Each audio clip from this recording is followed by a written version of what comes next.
ও hello, এটা কি সরকারি গাড়ি নাকি? আরে মো তুই? হ্যাঁ আমি। ওনাকে তুমি চিনো নাকি? হ্যাঁ চিনি, খুব ভালো করেই চিনি। ও আর আমি কলেজে একসাথে পড়তাম। তো তুই এখানে কি করছিস? আমি আমি তোমার হাজবেন্ডের জন্য এখানে অপেক্ষা করছি। ও তোর হাজবেন্ডের জন্য অপেক্ষা করিস? তোর হাজবেন্ড কিতে করে আসছে, অটোতে নাকি বাসে? না না, বাসে বা অটোতে করে আসবে না। হয়েছে হয়েছে, থাক, আর একটাও মিথ্যা কথা বলতে হবে না। আমি এখন খুব ভালো করে জানি তুই খুব বড় একটা মিথ্যা কথা বানিয়ে বলবি যে তোর হাজবেন্ডের গাড়ি আছে, বাড়ি আছে, আর তোর হাজবেন্ড প্রাইভেট কারে করে আসতেছে। আসলে এগুলো কোনো কিছুই নেই, কারণ তোকে দেখেই বোঝা যাচ্ছে যে তোর একটা ছোট লোক বা কোনো অফিসের দারোয়ানের সাথে বিয়ে হয়েছে। আচ্ছা মৌ, আমি তোর সাথে কেন মিথ্যা কথা বলতে যাব তুই একটু বল আমাকে। তুই না আগে আমার গাড়ির সামনে থেকে সর, কারণ এত বড় গাড়িতে যদি স্কেচ পড়ে না, তাহলে তুই আমাকে এটা ঠিক করার জন্য টাকা দিতে পারবি না, কারণ তোর কাছে এত টাকা পয়সা নেই। মৌ, তোর সাথে আমার এতদিন পরে দেখা হয়েছে, কোথায় তুই আমার সাথে ভালো দুটো কথা বলবি তা না, তুই আমার সাথে দুর্ব্যবহার করেই যাচ্ছিস। বাই দ্য ওয়ে, তুই নতুন গাড়ি কিনেছিস, সেজন্য কনগ্রাচুলেশন। থ্যাঙ্কস, বাট আমি জানি তোদের না এরকম গাড়ি কেনার সামর্থ্য নেই। আর by the way, meet my will be husband Sabuj খান।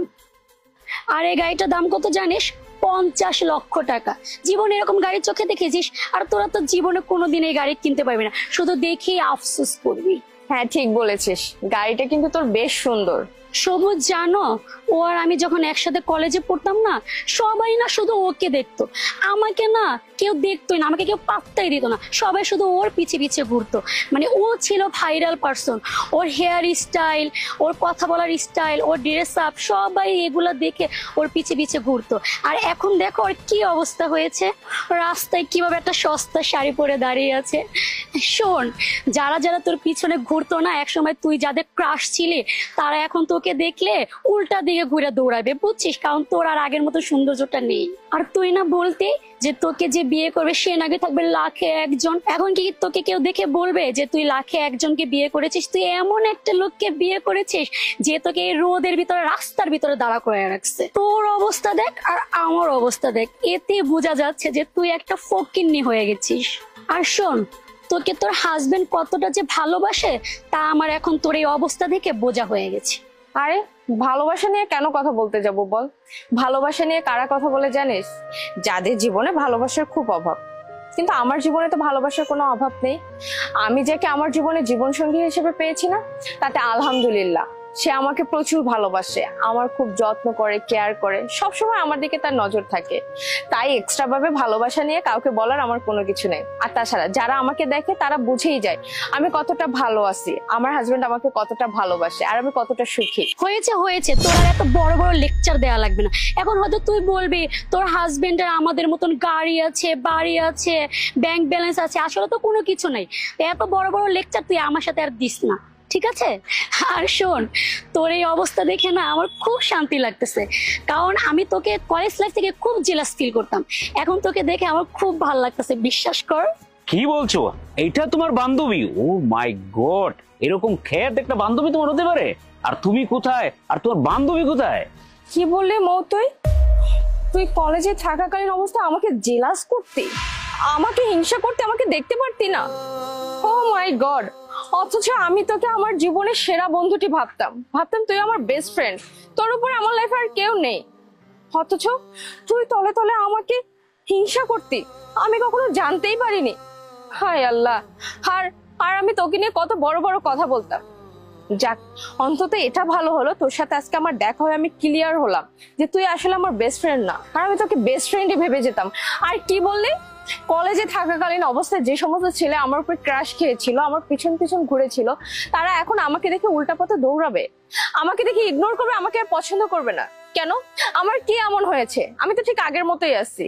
আমি একটা শাড়ি পরেছি দেখে আমার লোক খুব খারাপ হয়ে গেছে, তাই না? শোন, একটা কথা মাথায় রাখবি, আমার কিন্তু এখন বিয়ে হয়ে গেছে, আমি অন্যের স্ত্রী। আমার শ্বশুর বাড়ির লোকজন, আমার হাজবেন্ড যেভাবে চাইবে ঠিক সেইভাবেই আমার চলতে হবে। তারা যদি চায় আমি ওয়েস্টার্ন পরবো, তারা যদি চায় আমি শাড়ি পরবো। আর শাড়িতে কি এমন আছে, আমি এটা পরতে খুবই কমফোর্টেবল, আমার কাছে কোনো অসুবিধা মনে হয় না। আর আমি তাদের অবাধ্য হয়ে এমন কোনো কিছুই করবো না যাতে আমার শ্বশুর বাড়ির মান সম্মান চলে যায়, আমার হাজবেন্ডের মান সম্মান চলে যায়। আচ্ছা, তোর হাজবেন্ড কয়টা কি? হ্যাঁ, নিশ্চয়ই কোনো অফিসে জব করে, আর কত হয়তো বা 15 থেকে 20 হাজার টাকা স্যালারি পায়, তাই না? আর আমার বয়ফ্রেন্ড কি করে জানিস, তার পার ডে ইনকাম আছে 1,00,000 টাকা। আর এখন তুই হিসাব করে দেখ যে তার মান্থলি বেতন কত হয়। আর শোন, তোকে আর একটা সুখবর দিচ্ছি, এরকম গাড়ি না আমাদের 10-12টা আছে, আর সামনের মাসে আরো কয়েকটা গাড়ি কিনবো, বুঝতে পেরেছিস? ও তো একটু কম বলছে, মাসে 30 লক্ষ টাকা। এটা ঠিক আছে, এটা আমার স্যালারি। আর এক্সট্রা ইনকাম প্রায় মাসে 60 থেকে 70 লক্ষ টাকা। বাহ, তাহলে তো খুবই ভালো। তোর বয়ফ্রেন্ডের তো মার্শাল্লাহ ভালো ইনকাম। তাহলে একটা কাজ কর, তোরা বিয়ে করে ফেল, কারণ তোরা একে অপরকে খুব ভালোবাসিস, তাই বিয়ে করে নেওয়াটাই উচিত। তাতে তোরা খুব ভালো থাকবি। কলেজ লাইফে আমি একটা কথা বলতাম না, যে আমি কোনো প্রেমের মধ্যে নাই, ডিরেক্ট বিয়ে করব। কারণ প্রেম করে সময় অপচয় করার মতো মেয়ে আমি না। তাই তোদেরকেও বলছি, তোরা বিয়ে করে ফেল, তাতে তোরা ভালো থাকবি। এই শোন, বিয়ে করবো না না করবো এটা সম্পূর্ণ আমার ব্যক্তিগত ব্যাপার। তুই এত কথা বলিস না, হ্যাঁ, এত বড় বড় লেকচার দিস না আমাকে। আর শোন, তুই বিয়ে করে তোর কি অবস্থা হয়েছে, সবাই না তোর উপরে ক্রাশ ছিল, তুই হ্যান হবি ত্যান হবি, এখন দেখ তোর কি ফকিন্নি মার্কা অবস্থা। শোন, যারা একসময় তোর পিছে ঘুরতো না, তারা এখন তোর এই গেটআপ দেখে উল্টা পিছে দৌড় দিবে, বুঝছস? আর শোন, তোকে একটা কথা বলি, কলেজ লাইফ থেকে না তোর প্রতি আমার খুব হিংসা হতো, কারণ সব ছেলেরা শুধু তোর পিছে পিছে ঘুরতো, আমাকে কেউ পাত্তাই দিত না, কারণ আমি তোর মতন সুন্দর ছিলাম না। কিন্তু এখন দেখ, তুই এত সুন্দরী হয়ে কি হয়েছে, আজকে তোর অবস্থা দেখেছিস, তোর দিকে না আমার মনে হচ্ছে রাস্তায় একটা কুত্তাও তাকাবে না। অবশ্য কি জানিস, কিছুক্ষণ আগেও না তোকে দেখে আমার খারাপ লাগছিল, কিন্তু এখন মনে হচ্ছে তুই যদি কলেজে থাকাকালীন অবস্থায় আমাকে হিংসা না করে পড়াশোনায় মন দিতি, তাহলে ওয়েল এস্টাবলিশড হতি, আর নিজের টাকায় নিজে চলতে পারতি। অন্তত পক্ষে অন্যের টাকায় নির্ভর হয়ে নিজের জীবন কাটাতে হতো না। তুই তো নিজের বলতে কোনো কিছুই রাখিসনি, নিজের বলতে কোনো কিছুই নাই। যা কিছু দেখাচ্ছিস সবকিছু তোর বয়ফ্রেন্ডের, তোর নিজের কি আছে? তুই তো নিজেই অন্যের টাকায় চলিস। আর তুই আমার হাজবেন্ডকে নিয়ে কথা বলছিস, তুই আমার হাজবেন্ড সম্পর্কে জানিস? আমার হাজবেন্ডের কথা না হলে বাদই দিলাম, তুই আমার ড্রেস আপ নিয়ে কথা বলছিস। কি এমন খারাপ ড্রেস আমি পরেছি? আমি তো শাড়ি পরেছি। শাড়ি কি এমন খারাপ জিনিস? শাড়ি হচ্ছে বাংলার ঐতিহ্য, সাংস্কৃতিক। আর তুই কিনা বাংলার সংস্কৃতির ঐতিহ্য নিয়ে কথা বলেছিস? তুই কি পরে আছিস? তুই তো ওয়েস্টার্ন ড্রেস পরে আছিস। কি ভাবছিস ওয়েস্টার্ন ড্রেস পরলে তোকে সুন্দর লাগবে? সুন্দর কখন লাগে জানিস? যখন একটা মানুষের মন সুন্দর, তখনই একটা মানুষকে সুন্দর লাগে, বুঝতে পেরেছিস? আর একটা কথা বলি, এরকম শাড়ি পরলেই না মানুষ সস্তা হয়ে যায় না, আর এরকম সুন্দর ড্রেস পরলেই মানুষ সুন্দর হয়ে যায় না, যদি মনটাকে ঠিকঠাক ভাবে সুন্দর না রাখতে পারে। আর শোন, একটা মানুষ যদি শাড়ি পরে তখন তাকে সুন্দর লাগে যদি মনটা তার ভালো থাকে, বুঝতে পেরেছিস? উফ, চুপ কর, আর না তো বড় বড় লেকচার দিস না। তোদের টাকা পয়সা নাই দেখে এরকম সস্তা একটা শাড়ি পরে দাঁড়িয়ে আছিস, আর ভালোবাসা দেশের ঐতিহ্য নামে চালিয়ে দিচ্ছিস। আর শোন, আমি না সবকিছু বুঝি, তোর যদি এত টাকা পয়সা থাকতো না, তাহলে তোর চলাফেরা অন্যরকম থাকতো, আমাদের মতো থাকতো, বুঝতে পেরেছিস? এই তোকে না আমি বললাম, আমি শাড়ি পরি নিজের পছন্দ অনুযায়ী, বুঝতে পেরেছিস?